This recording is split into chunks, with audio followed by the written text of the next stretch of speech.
নমস্কার বন্ধুরা, পাল ফ্যামিলিতে সবাইকে ওয়েলকাম। আজকে নতুন একটা রেসিপি নিয়ে চলে আসছি, পেঁপের ধোকা। এই রেসিপিটা খেতে খুবই সুস্বাদু, তোমরা বাড়িতে একবার হলেও ট্রাই করো। দেখো, কড়াইটা গরম হয়ে গিয়েছে, তার পরিমাণ মতো সাদা তেল আর একটু গোটা জিরে আর 2 চুটকি হিং ফোড়ন দিলাম। এগুলো দেওয়ার পর কুচিয়ে রাখা পেঁপেগুলো এটা গ্রেটার দিয়ে গ্রেট করে নিয়েছি। তোমরা যদি চাও সেদ্ধ করেও করতে পারো।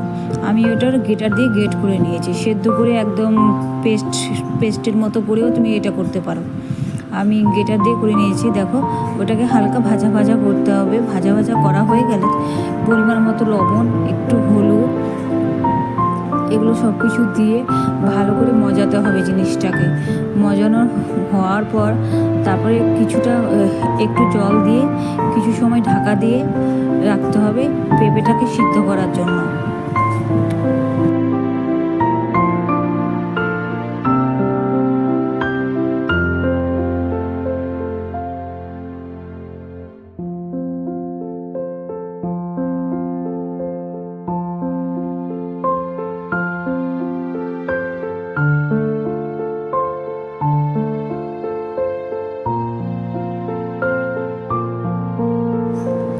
ঢাকনাটা এখন খুলে তারপরে দেখো ভালো করে আবার মজিয়ে নিচ্ছি জিনিসটাকে। মজানোর পর আমি এখানে এটা মটর ডাল বাটা।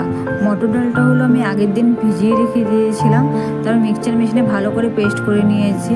দেখো, পেস্ট করার পর ওটাকে আমি ভালো করে মিক্সড করে নিচ্ছি। এটাকে একটু ভাজা ভাজা টাইপের করতে হবে এই মিশ্রণটা আর পেঁপের সাথে, মানে কাঁচা কাঁচা গন্ধটা যেন, ফ্লেভারটা যেন একদম না থাকে। দেখলেই বুঝতে পারবে এটা একদম টাইট হয়ে যাবে। তা টাইট হয়ে গেলে তার পরিমাণ মতন একটা থালা নিয়ে নিলাম। থালার মধ্যে কিছুটা তেল নিয়ে নিলাম। তেলটা আমি ওটা সাদা তেল নিয়েছি। সাদা তেলটা হলো ওই থালাতে ভালো করে লাগিয়ে দিলাম, কারণ আমি যে মিশ্রণটা যে দিব, ডাল আর পেঁপের মিশ্রণটা, ওটা যেন ভালো করে দেওয়ার পর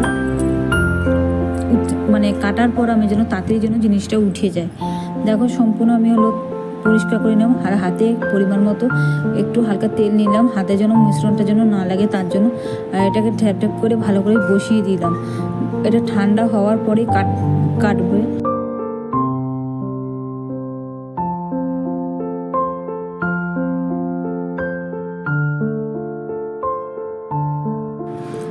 এই মিশ্রণটাকে আমি কিছু সময় বিশ্রাম দিয়েছিলাম একদম ঠান্ডা করার জন্য, ফ্যানের নিচে দিয়েছিলাম। তা ঠান্ডা হয়ে গিয়েছে। আমি হলো মানে কেচি না, সরি ভুল বলছি, আমি চাকুটাতে হালকা তেল লাগিয়ে আমিও তারপরে ওটাকে আমি ধোকাগুলোকে কেটে নিচ্ছি। পিস পিস করে কেটে নিলাম, চারকোনা করে। আর কড়াইটা গরম বসিয়ে দিয়েছি, গরম হয়ে গেছে। এদিকে দেখো পরিমাণ মতো আমি সাদা তেলও দিয়ে দিলাম। দেখো, সাদা তেলটা গরম হতে হতে, তেলটা যতক্ষণ না গরম হয়, তা আমি তো এখন ধোকাগুলো ভাজতে পারবো না। কড়াইটা গরম হয়ে গেছে। দেখো, ধোকাগুলো এক এক করে দিয়ে দিচ্ছি। ভালো করে লাল লাল করে ভেজে নামাতে হবে।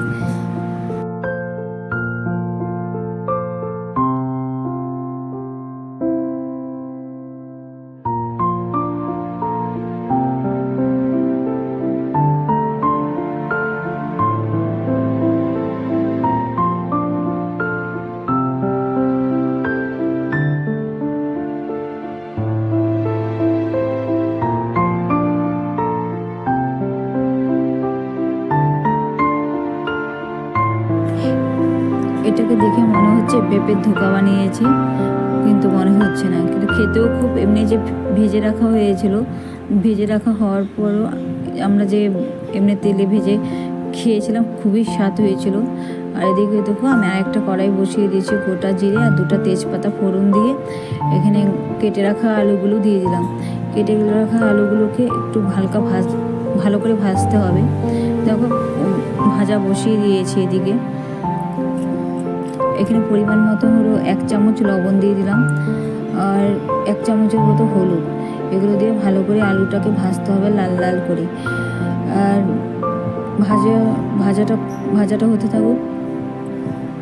তারপর এদিকে দেখো, জিরে, লঙ্কা, আদা, চারমগজ, ধনিয়া একসাথে রেখে ভালো করে মশলাটাকে কষিয়ে নিতে হবে। দেখো, মশলাটাকে ভালো করে কষিয়ে নিচ্ছি। এদিকে হলো 2 বাটির মতো জল দিতে হবে ঝোলের জন্য। আর আমি এটাকে ঝোল খুব কম রেখেছি, একটু গাঢ় গাঢ় করেছিলাম। আর দেখো ঝোলের জন্য জল দিয়ে দিলাম। এখানে জলটা না ফুটা পর্যন্ত ওগুলো দিব না।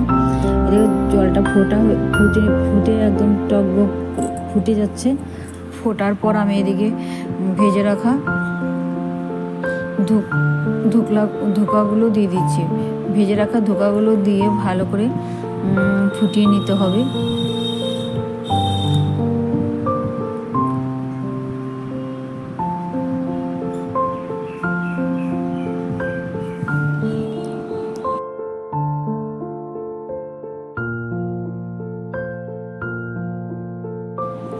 ধোকাগুলো দিয়ে এখন হলো সেদ্ধ, মানে আলুটাও ঠিক করে যেন সেদ্ধ হয়ে যায়, তার জন্য ঢাকা দিয়ে দিলাম। কিছু সময় 5 মিনিট পর আবার ঢাকাটা খুলে তারপর লবণ কম হয়ে গিয়েছিল, তাই লবণ দিয়ে দিলাম পরিমাণ মতন। এদিকে গরম মশলা বাটা দিয়ে জিনিসটা ভালো করে গরম মশলা বাটাটা দিয়ে সব মিশ্রণটা মিশিয়ে নামিয়ে নিলাম। ঝোলের কালারটা খুবই সুন্দর হয়েছে, দেখতেও সুন্দর যেমন হয়েছে, খেতেও খুব টেস্টি হয়েছিল। তোমরা বাড়িতে একবার হলো ট্রাই করো। ভিডিওটা যদি তোমাদের ভালো লাগে তাহলে লাইক, কমেন্ট, শেয়ার, সাবস্ক্রাইব করো। আর সুস্থ থেকো, সাবধানে থেকো, ভালো থেকো। Bye bye. হ্যাঁ, এই কথাটা বলতে ভুলে গিয়েছি তোমাদের। আবার নেক্সট দিন তোমাদের জন্য নতুন একটা রেসিপি নিয়ে চলে আসবো, নতুন একটা রেসিপি নিয়ে। Please like, comment, share, subscribe করো, এমনকি কমেন্টও করো। তোমরা কেউ কমেন্ট